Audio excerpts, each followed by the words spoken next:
आप कत्ल खानों की बात करते हैं तो एक समुदाय विशेष की रोजी रोटी भी उससे जुड़ी है।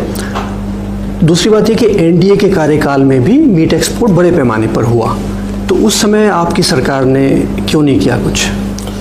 मैं देखूंगा उस समय उनके क्या प्रॉब्लम थे, मैं देखूंगा, लेकिन इन दिनों स्थिति गंभीर होती गई।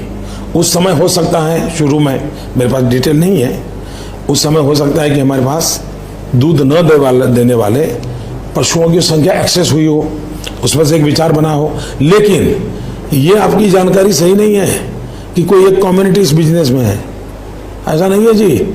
मेरे कई जैन मित्र हैं जो इस व्यापार में है। कार आदाब, सत श्री अकाल, जय भीम, जोहार। मेरा नाम है नवीन कुमार। सुनिए भाई साहब, योगी आदित्यनाथ के राज में गायें कटती भी हैं और बिकती भी हैं। बस आपका हिंदू होना जरूरी है, और हिंदू में भी अगर ब्राह्मण हुए तब तो कहने ही क्या। मुसलमान होकर अगर मुर्गा भी बेच दिया तो बवाल है। और यह बात हम नहीं बोल रहे हैं, गौरक्षा हिंदू दल के राष्ट्रीय अध्यक्ष वेद नागर ने कहा है कि स्थानीय पुलिस की मिलीभगत के बिना गोमांस का गोदाम चलना संभव नहीं है। गोमांस का धंधा करने वाले पंडित जी प्रेम से बोले, योगी आदित्यनाथ की जय। आपको याद होगा, हरियाणा में चरखी दादरी जिले के बाढ़ड़ा कस्बे में 27 अगस्त को मुस्लिम नौजवान साबिर मलिक की गोमांस खाने के शक में हत्या कर दी गई थी। वो तो गाय का मांस था ही नहीं, ये बात खुद सरकार के अपने लैब ने बताई। लेकिन किस गोरक्षक की औकात है कि पूरन जोशी की तरफ एक कंकड़ भी उछाल दे? करोड़ों रुपए का गोमांस का कारोबार करता है, कुचल कर रख देगा। यह भी हम नहीं बोल रहे, गोरक्षा दल वाले बोल रहे हैं कि डर के मारे हमारी हालत खराब है, हमको पूरन जोशी से बचाओ। तो सुनो गोबर भक्तों, गोरक्षा दल वाले कह रहे हैं कि हमको गाय काटने और बेचने वाले पंडित पूरन जोशी से डर लग रहा है, कर लो जो करना है। क्यों? क्योंकि ग्रेटर नोएडा के दादरी इलाके में इसी गौरक्षा हिंदू दल ने पुलिस से बोलकर कई टन गोमांस बरामद करवाया है। पुलिस ने बयान जारी करके बताया है कि डंप किए गए मांस की कीमत करीब 4 करोड़ रुपए है। पूरे 32 टन गोमांस, क्विंटल नहीं टन, 1 टन में 1000 किलो, मतलब पंडित जी योगी राज में 32,000 किलो गोमांस धड़ल्ले से खपा लेते थे, और पता नहीं कब से खपाते चले आ रहे थे। गोरक्षा दल वालों का कहना है कि यह सारा धंधा पुलिस की देखरेख में ही चल रहा था, और इस गोमांस की कीमत 32 करोड़ रुपए नहीं, करीब 40 करोड़ रुपए है। अब 40 करोड़ के धंधे में ऊपर वालों का कट ना हो, हिस्सा ना हो, यह अपने आप में सोचने की बात है।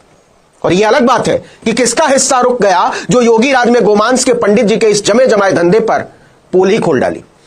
और जब पोल खुली तो पता चला कि गोमांस का सबसे अच्छा धंधा कोई मुसलमान नहीं करता, सनातन वाले पंडित जी करते हैं टीका लगाकर, पंडित पूरन जोशी। अब सुनिए पूरी कहानी। 9 नवंबर को गोरक्षा हिंदू दल ने पश्चिम बंगाल से आ रहे एक ट्रक को रोककर सूचना दी थी कि उसमें प्रतिबंधित मांस है। सूचना के आधार पर दादरी कोतवाली क्षेत्र के लुहारली टोल पर पुलिस ने ट्रक को रोका। ट्रक में मांस ही लदा हुआ था, सूचना सही थी, लेकिन वो मांस किस पशु का, इसे जांचने के लिए सैंपल को मथुरा लैब भेजा गया। लैब की जांच में पता चला कि कोई गलतफहमी नहीं है, पूरा ट्रक गोमांस से भरा हुआ। मांस के गोमांस होने की पुष्टि होने के बाद पुलिस ने ट्रक को मौके पर ही जब्त कर लिया। इसके बाद कड़ी जोड़ी जाने लगी कि आखिर यह करोड़ों रुपए का जो गोमांस का धंधा योगी आदित्यनाथ के इंतजाम की छाती पर पैर रखकर चल रहा है, उसको चला कौन रहा है और चल कैसे रहा है। इसके बाद पुलिस ने दादरा के बिसाड़ा रोड पर बने एसपीजे कोल्ड स्टोरेज पर छापा मारा, शीत गृह। और आप यह जानकर हैरान रह जाएंगे कि कोल्ड स्टोरेज के चैम्बर नंबर 5 में करीब 153 टन पैक्ड गोमांस भरा हुआ था।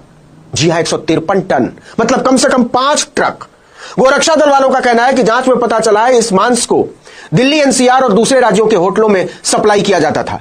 इसके बाद 5 लोगों को गिरफ्तार कर लिया गया। नाम सुनिए, पूरन जोशी कोल्ड स्टोरेज के मालिक, अक्षय सक्सेना मैनेजर, शिवशंकर ड्राइवर और सचिन संचालक, सब हिंदू।